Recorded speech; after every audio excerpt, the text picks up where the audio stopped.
Pripyat was the town built for the workers at the Chornobyl Nuclear Power Plant, which you can see in the background. The average age of the population was only 26 years. It has been part of the Chornobyl exclusion zone since 1986, and a view on a map shows why. The power plant is here, with Pripyat in close proximity. The town of Chornobyl is further south and therefore less contaminated, as we can see in the radiation levels. While in Chornobyl some people are allowed to live again, Pripyat remains a ghost town. Before entering the zone, you must pass a checkpoint. Please don't. Where you're not supposed to film. Once inside, it seems like time stood still for 40 years. You're greeted with an old Lada Shiguli, a ZEAL army truck from the 60s, an UAZ Buchanka, meaning loaf of bread, and an UAZ military off-road vehicle from the Soviet Union. What surprised me most was the buses. Those same buses were used to evacuate the residents after the nuclear accident.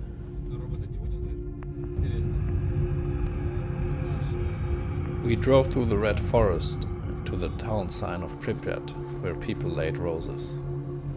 I took some radiation measurements, but nothing too exciting. 24 microsieverts per hour.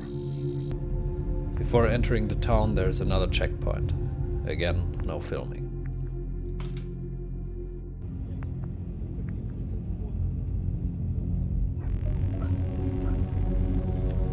The stray dogs in Pripyat are not afraid of cars, or anything else for that matter. We began to see buildings, which look even more eerie from above.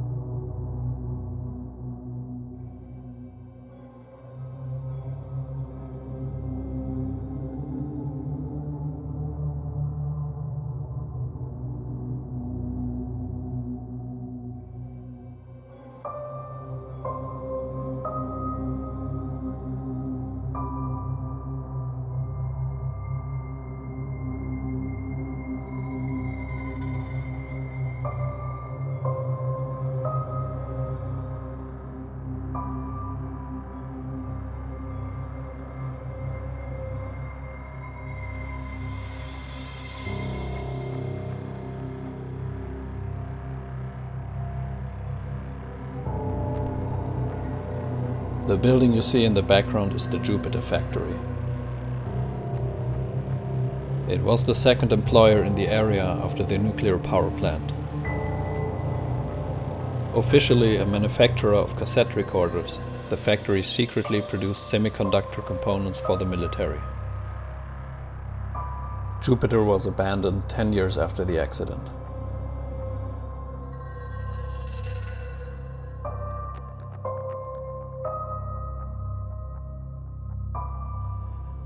At Lenin Square, we see Hotel Polissya, which was used to house the liquidators. The top floor should have been a cafe, but was never completed. Instead, the helicopters dropping sand and boron into the melting core were coordinated from here.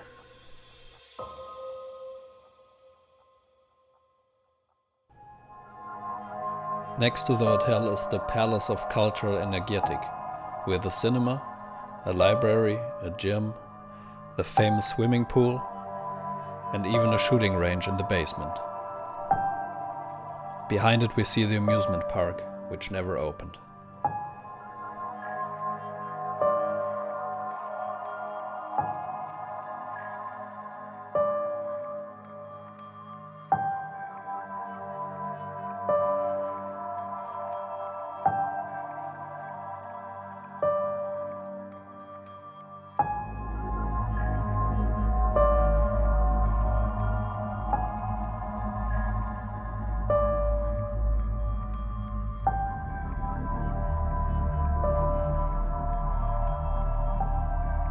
This school was the largest of 5 in Pripyat.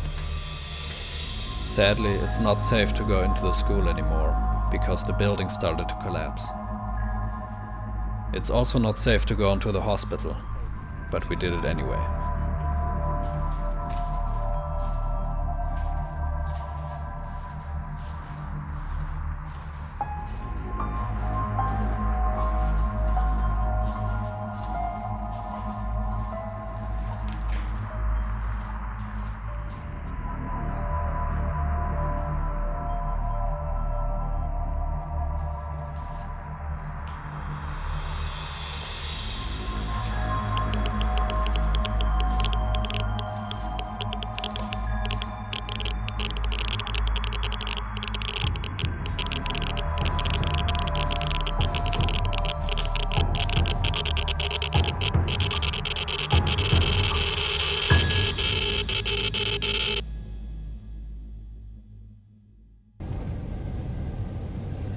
We were glad to be out of the hospital and drove to Café Pripyat in the rain.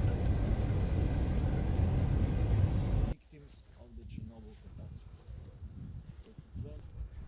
Being a popular spot to hang out in the past, it has now lost most of its beauty. Regardless, the pier was as beautiful as ever.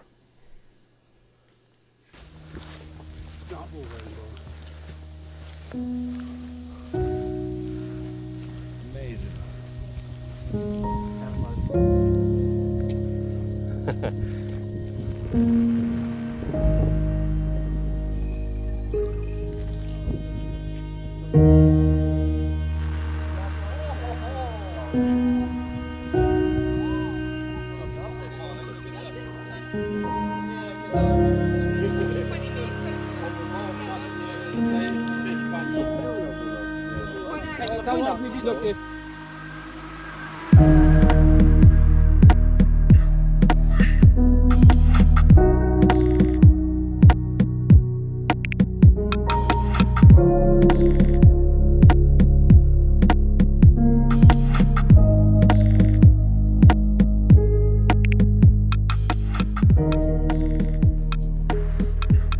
Remember the boat in front of the cafe? It drifted down the river where it lay stranded, slowly sinking.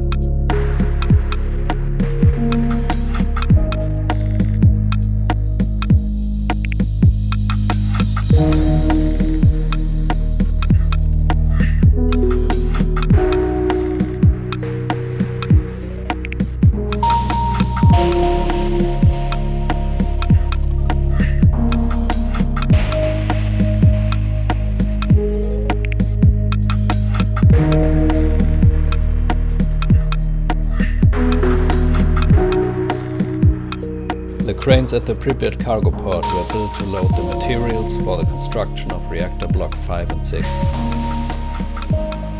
After the disaster, they were used to bring concrete for the original sarcophagus around the heavily damaged reactor block number 4. We will explore the reactor in the next episode.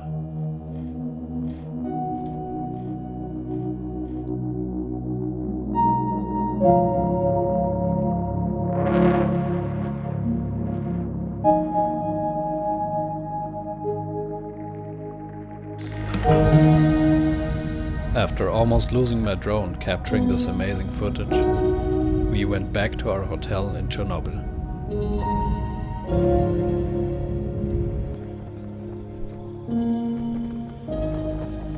Since those heating pipes along the road were long obsolete, we should have known it would be a very cold night.